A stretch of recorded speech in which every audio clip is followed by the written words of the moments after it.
Nicholas Perry mulainya punya cita-cita hidup sebagai musisi. New York, kota yang dianggap menyediakan 1000 pintu peluang mewujudkan mimpi, jadi tujuannya.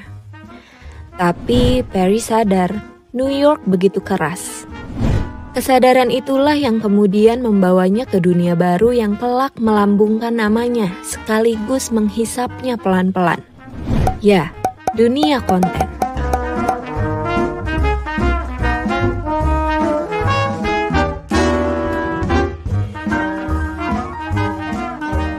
Perry lahir di Ukraina pada 1992. Ia mengaku diadopsi oleh orang Amerika Serikat dan pindah ke Pennsylvania.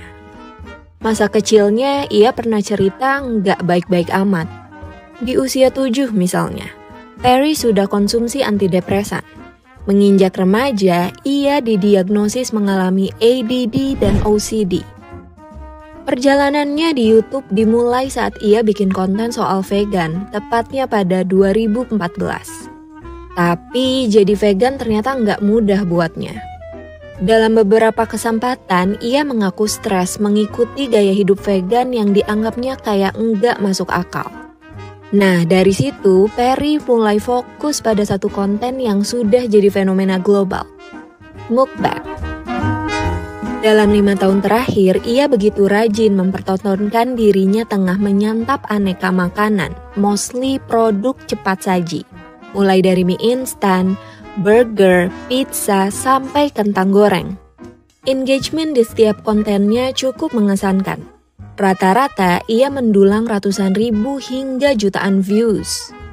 Pendek kata, Perry menjelma jadi salah satu bintang YouTube, YouTuber mukbang. Gitu biasanya Perry disebut. Mukbang berasal dari gabungan 2 kata asal Korea Selatan. Pertama, moknen yang berarti makan. Kedua, bangsong yang berarti siaran. Kalau didefinisikan, mukbang itu acara yang isinya makan apapun selama berjam-jam sambil berinteraksi dengan audiens. Pertama kali muncul di YouTube pada 2010 dan sejak saat itu mukbang melesat sebagai fenomena global. Ngomong-ngomong soal mukbang, kamu pernah dengar kan kalau jenis konten makan gila-gilaan ini sudah banyak dikritik? Banyak pihak menyebut mukbang mempromosikan gaya hidup yang enggak sehat. Balik lagi ke Perry. Konsistensi Perry bikin konten mukbang makin enggak terbendung. Saking nggak terbendungnya, ia mulai masuk dalam tahap horor. Volume makanan yang ia santap jadi nggak masuk akal dan pada akhirnya hal ini berpengaruh banget sama kondisi tubuhnya. Tubuh kurusnya nggak lagi kelihatan, beralih rupa jadi badan yang ukurannya jumbo, menyentuh 600 pound. Personanya juga berubah, ia bukan lagi Nicholas Perry, melainkan Nico Kedo Avocado. Kesehatannya sering terganggu dan ia mesti dirawat intensif akibat gaya hidup mukbang. Tapi ya ia lanjut terus. Validasi dari viewers di YouTube bikin dirinya kian terus bikin konten. Nggak cuma soal mukbang, seringkali ia menyelipkan drama kehidupan pribadinya yang malah bikin viewersnya makin betah. Total, Perry sudah punya 4 channel YouTube dan semuanya diikuti ratusan bahkan jutaan orang. Dia juga menimbulkan banyak kontroversi. Perry pernah terlibat kasus dengan YouTuber lainnya dituduh punya kelakuan yang abusif.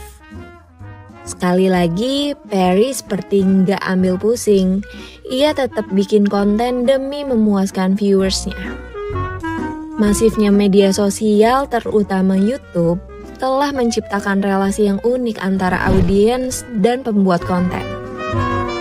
Riset memperlihatkan bahwa disadari atau enggak, tercipta relasi parasosial antara YouTubers dan audiens.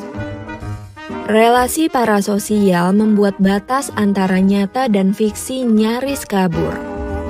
Pembuat konten dapat menempatkan dirinya sebagai teman kepada audiens, sementara sebaliknya audiens memposisikan dirinya sebagai sosok yang mengerti dirinya. Tapi intinya sama, semua demi engagement. Bagi YouTuber, Audiens nggak lebih dari target yang mesti dipengaruhi untuk kemudian dimanfaatkan sebagai aset atau investasi konten. Makin banyak audiensnya, makin besar pengaruhnya, dan makin lebar pula pintu untuk peluang-peluang ke depan, utamanya ekonomis.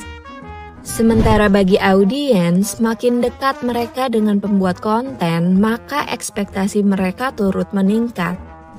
Ketika ada yang nggak sesuai, maka kekecewaan yang muncul. Pertanyaannya, bagaimana kalau yang terjadi sebaliknya? Bagaimana kalau yang punya power lebih besar adalah audiens, alih-alih pembuat konten? Ini sangat bisa terjadi loh. Satu artikel panjang yang terbit di The Prism kasih analisis menarik soal sosok Perry. Dalam tulisan itu disebut bahwa alih-alih memengaruhi audiens dengan konten-kontennya, Perry lah yang justru dipengaruhi oleh audiensnya untuk tetap setia pada konten-konten yang ada. Ia memang punya keunikan, tapi keunikan itu yang membuatnya sulit untuk melarikan diri dan berakhir dengan enggak bahagia. Situasi semakin diperburuk dengan tuntutan audiens kepadanya agar tetap jadi Nico Kedo Avocado. Bahkan andaikan ia berhasil membunuh persona internetnya, Perry hanya akan tampak seperti penipu. Konten-kontennya mungkin dibikin untuk kepentingan bisnis dan mempertahankan audiens. Namun, di balik itu, identitasnya perlahan berubah seturut dengan munculnya ekspektasi dari penonton. Dalam satu wawancara di YouTube dengan sesama content creator, Perry pernah bilang bahwa ia begitu menginginkan perhatian, spotlight yang menyasar pada dirinya. Sekarang, ia mendapatkan perhatian itu bahkan dalam skala yang fantastis. Tapi, apakah ia sadar bahwa spotlight yang ia harapkan dan peroleh juga membawanya pada jalan yang gelap?